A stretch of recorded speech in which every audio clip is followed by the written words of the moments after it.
In this video, first obtained by 7 News, the boys can be heard asking why there was a girl in the boys' locker room. The video was recorded by the female student, who then complained to administrators about their behavior. On Friday evening, Seth and Renee say their boys were notified by Loudoun County Public Schools that LCPS's Title IX office found them responsible for sexual harassment and sex-based discrimination. I would say like the first reaction was like some anger because we were just really, concerned with all this stuff. There was that. I was saddened by the decision-making process and how that went. Loudoun County Public Schools in Virginia just suspended 2 boys who expressed discomfort with the presence of a female student in their high school locker room.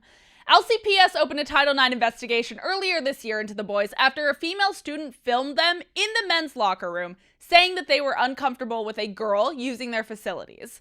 So it's obviously against school policy here to film in a locker room, but the girl only got an in-school suspension. And the boys were charged with sexual harassment and sex-based discrimination. They each got a 10-day suspension and are not allowed to have contact with this trans-identifying female student. To be very clear here, the boys were simply questioning why a girl was in their locker room.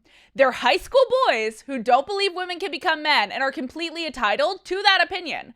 The boys who are now being forced to share their locker rooms with girls are the victims here. Now, this trans-identifying female student is only allowed to use the men's locker room because of the district's crazy 80-40 policy, which allows students to use the facilities that correspond to their gender identity and not their biological sex. The most shocking part about this story is where it all happened, at Stonebridge High School.